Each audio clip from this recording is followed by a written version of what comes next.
Hello guys and welcome to the channel. Bebarol here, and today I'm finally making the most requested video on my channel, which is PvE Druid with my style, a survival solo style that can do as much as possible and still obtain some damage. Why people ask for this? Because it's fun, I guess. Anyway, I was hesitant to make it because no matter what Druid will make, it will never offer as much as SoulBeast or even Core Ranger, sadly, in PvE right now. Yes, there is great builds to play, but always the others gonna be better and can produce more damage. Actually, survivability is highest as possible in PvE for SoulBeast in general. So, without further ado, I'm still making it for whoever wants it. If you just focus on damage and want best possible build, check my SoulBeast and Core Ranger and you can go. You don't have to watch this one. If you're interested in a Druid build, continue. So, my gear, I use the same gear as World vs. World except my weapons, which is a mix of Apothecary and Shaman. Vitality, healing and condition. Vitality major, toughness, healing and condition, and healing is major. All my trinkets are this and all my armor are this. My weapons is Dire on short bow and Apothecary on staff. I use Rune of Krite with healing infusions, and I use Agony and Malice on short bow. This is actually my SoulBeast short bow, so it doesn't have healing infusion expertise. And this one I forgot to put infusion in. It doesn't matter. It is Agony and Corruption, not energy like World vs. World. But you can run energy if you even want more survivability on staff. I mean, the Corruption is optional. It always gives you way higher damage, of course, because the only source of damage we have is short bow. We fight only on short bow, unless we're kiting, healing, or stuff like this. Unlike SoulBeast, when we have two options, like two weapon sets, here we only use short bow for damage. So, as a result from this, we have 93 bleed. I don't care to get it to 100, and I don't really care to get it to 90. Why? Because every time I dodge or even use skill 3 on short bow, I would have light on your feet, which is extra 10% for condition duration. It doesn't appear here actually, but it works. So that would bump me to 100%, and you can't go higher than 100%. So the traits, I'm running sharpened edges, which give us 33% to bleed on critical. And we don't have critical on our stats, but we have a lot of fury on every skill and 10% extra if we're flanking. So mix of that, it is 30%. And the more damage we can get, the better. You can run like World vs. World Primal Reflexes, but I'm running Lightning Reflexes, so I have already a lot of vigor and 25% more recovering endurance. But there is another version I'm gonna discuss after this one, which you don't have lightning reflexes, so you could run primal reflexes is better in the other one. But when we get to it, so we're running sharpened edges, hidden barbs, and light on your feet. Of course, those two are not optional. Wellness survival, I'm running taste for danger, ambidextrity, and wellness knowledge. Those two are not optional, but taste for danger can be, you can leave it for something like lesser muddy terrain, for even more defiance bar break, a blue bar, and more condition removal, I guess. And if you do that, you're gonna lose a lot of condition duration. So I would use something like Trailblazer on short bow instead. So now it's up to 92 again. Okay, it's up to you. But the higher vitality and expertise makes more sense, since it also will affect your poison, your immobilize, everything. Okay. And for Druid, we run Primal Echoes and Natural Stride and Ancient Seed. So as you see, this is a full survival style. And we use Jacaranda as our main bit. Most of the time we only use Jacaranda, and even have a Defiance Bar break through Immobilize. And if we change to Rock Gazelle, it has double CC, hit toss, which is the one you control, and charge when you don't. But Ragazal have more than 2k toughness, okay? And toughness is the main source of aggro in the game. So he has more than us. He can aggro most of the time over us. Jacaranda, however, doesn't. Like, sometimes it does, but it doesn't, since it's way lower. As you know, bits with Druid are 20% nerfed. So most of the time we don't really care. We go Jacaranda, she can heal herself, she's really tanky, and we can heal her even more, and with staff also. And if it's about to die, we in a bad position, or when a break defense bar, we would move to Ragazal, and he would tank for us. If he's gonna die, we can move to Jacaranda, and now mostly we gonna take the hits, so that prevent our bits from dying more than we want them to.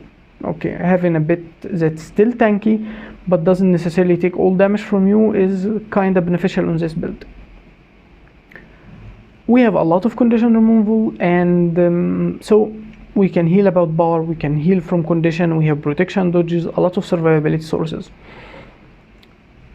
But this is the version I like to play most of the time. It has double stun break.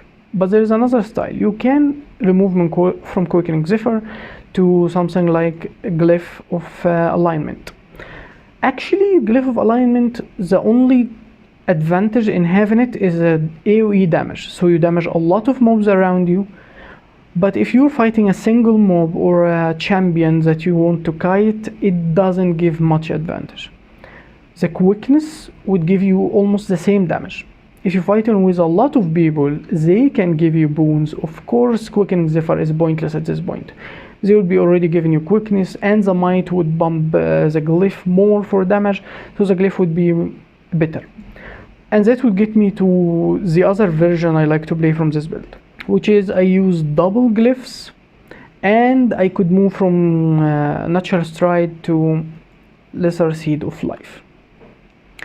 In this one, we can use the double glyph to trigger Ancient Seed on 5 targets around us, giving them even Sharpened Stone, and the bleed from this one, and the full CC. So it's like a full click like this, and everyone got Sharpened Stone, like if you fighting a lot of mob trying to cleave them, and that's a lot of damage to go around. And you trigger also Lesser Seed of Life twice, which give you a really decent healing, since you have a lot of healing power. And they are condition removal this way, so it's not only 3 survival skills, we even have more. And in this style, as I said before, we don't have Vigor, so I could move actually to Primal Reflexes for more survivability. Another note on damage for this build, that it has a really decent damage. It's not as low as you might expect it. Of course, there is a lot of condition can limit this damage, but let's talk numbers first. My SoulBeast build, if it's not modified completely for damage, like in Strike or something like this, you change few traits, can go normally about like 9k and a half or 9k, something like this. The Druid go up to 6k and a half, close to 7k, but it's in testing, the Golem does not trigger Ancient Seed even if you break Defiance Bar. I'm talking about those damage numbers with no boons, with no even vulnerability put on the Golem, nothing, completely self-inflicted, like only you, what can you do? So the number of 6k and a half can actually be more, but the limiting factor is you're gonna have to be always flanking and always in short bow, and the monster you're fighting is not looking at you, so always flanking. But it can still offer a lot of support to people, a lot of healing, which no other specialization can, other than Druid, like Core and SoulBeast are really limited on this. So another point, or the third version of the build, is the healing one, which I would run as a healer. If there is another ranger to fill the gap of spirits or stances on SoulBeast, something like this, I would do this build, for healing and damage. So I am a healer and I still have damage, like really good damage actually, at least acceptable. I'm not a DPS, I'm not entering as DPS, I'm a healer, but still have a really good damage. You can use this on dungeons, fractal, and strikes. I used it in every one of them and worked completely fine. Of course not in raid. I don't raid anyway. So the changes we're gonna do is the build. We usually can go with trap expertise. If we wanna run healing spring, it's counter condition like crazy for our entire group, and it's usually gonna be the safest option to go with, and gonna give a lot of regeneration, so it's even more healing. If we're not running the trap, we can still go sharpened edges, or the vigor if you don't care for the extra little bit of damage, but it's gonna be effective since you're with a group, so those numbers can really build up. And I would run the glyph. It would still give a single condition removal through lesser seed of life, and you would have other glyphs as you see. And in Celestial Avatar, actually those numbers would be reflected, like changed. The big heal number gonna be to your team, so it's a huge healing. And if we're on staff, and most of the time we would be on staff to heal our people, you would heal for more than 7k without even the ongoing healing effect. This one, natural mentor. And the other glyph would not do days, but will stun people, stun break for your team, and will cleanse 2 conditions from them. And this one would cleanse 2 condition and heal for a huge number. It will heal for 3k and 800 to other people around you, like we said, condition removal here, and the extra heal. And every time you triggered a glyph, you would trigger also lesser seed of life, which heal for higher than 800.